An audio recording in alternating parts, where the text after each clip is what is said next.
जम्मू कश्मीर के पहलगाम में आतंकी हमले के बाद पूरे देश में सुरक्षा एजेंसियां अलर्ट हैं। इस बीच प्रदेश सरकार ने राजस्थान में अवैध तरीके से रहने वाले विदेशी नागरिकों पर शिकंजा कसने के निर्देश दिए हैं। बुधवार शाम सीएम की अध्यक्षता में हुई हाई लेवल मीटिंग के बाद जयपुर पुलिस कमिश्नरेट की टीमों ने अलग अलग इलाकों से 100 से ज्यादा संदिग्धों को पकड़ा है। यह रिपोर्ट देखिए।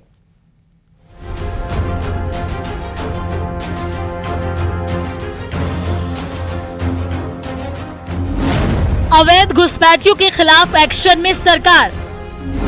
प्रदेश भर में की गई अवैध बांग्लादेशियों की पहचान।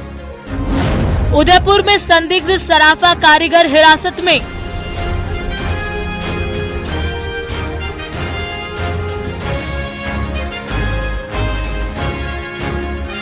अवैध बांग्लादेशी नागरिकों के खिलाफ प्रदेश सरकार के सख्त एक्शन के बीच पुलिस का एक्शन जारी है। जगह जगह छापेमारी की जा रही है। 600 से ज्यादा बांग्लादेशी नागरिकों को चिन्हित किया गया है, जिनके कागजात खंगाले जा रहे हैं। बुधवार शाम सीएम की अध्यक्षता में हुई हाई लेवल बैठक के बाद जयपुर पुलिस कमिश्नरेट की टीमों ने अलग अलग इलाकों से 100 से ज्यादा संदिग्धों को पकड़ा है। पुलिस इनकी नागरिकता के दस्तावेज खंगाल रही है। पकड़े गए अवैध बांग्लादेशी नागरिकों को अलवर डिटेंशन सेंटर भेजा जाएगा और फिर इन्हें डिपोर्ट करने की कार्रवाई की जाएगी।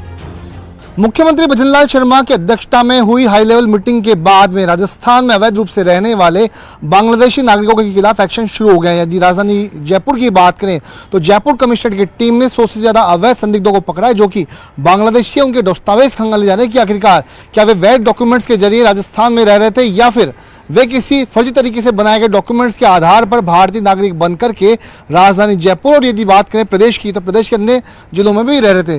तो इसी तरह राजधानी जयपुर के अलावा प्रदेश के अन्य जिलों में भी पुलिस कार्रवाई कर रही है और देख रही है कि आखिरकार कहां अवैध रूप से बांग्लादेशी नागरिक रह रहे हैं। यदि वे यहाँ पर रहते हैं तो उनको धरपकड़ करके उनको डिपोर्ट कराने का काम भी राजस्थान की पुलिस BSF के माध्यम से करेगी।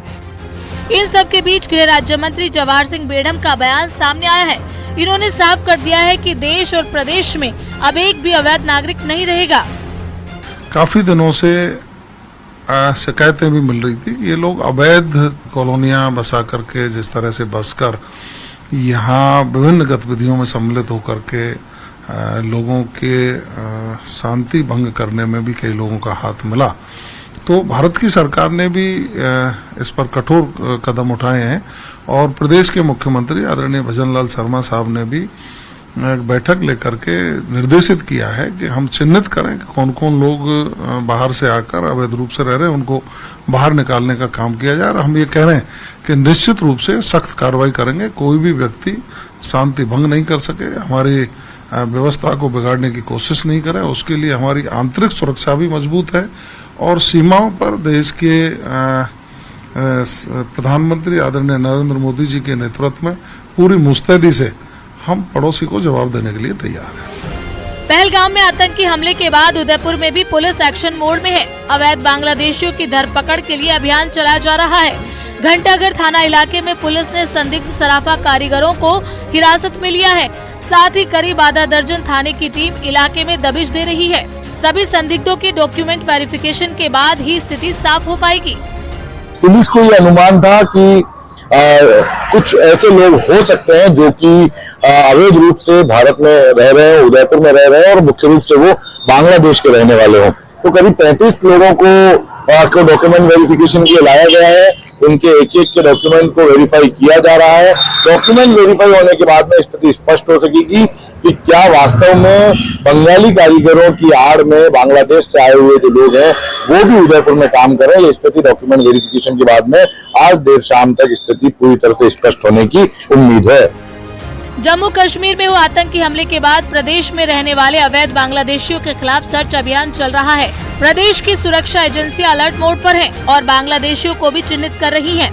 पुलिस की तरफ से गोपनीय अभियान भी शुरू कर दिया गया है। जो मुख्यमंत्री आवास में बैठक हुई थी जिसके बाद ये निर्णय लिया गया था कि कड़ाई से इस बात का पालन हो कि गृह मंत्रालय का जो आदेश दिया गया है कि अवैध बांग्लादेशी जो है भारत में रहे उनको सर्च करके ढूंढ के निकाला जाए और उनको जो है वापस डिपोर्ट किया जाए। आप देख सकते हैं इस समय हम बांसनी थाने में है। यहाँ पर बड़ी संख्या में जो संदिग्ध लोग हैं जो अपना आपको जो है पश्चिमी बंगाल का बता रहे हैं, लेकिन अधिकांश लोगों के पास जो आधार कार्ड है पश्चिमी बंगाल का है। इसको लेकर जो है पुलिस इनको यहाँ लेकर आई और उनके पूरी जो है सत्यापन किया जाएगा। जो व्यक्ति सही निकलेगा उसे यहाँ रहने का अधिकार दिया जाएगा, अन्यथा उनको वापस जो है बांग्लादेश डिपोर्ट किया जाएगा।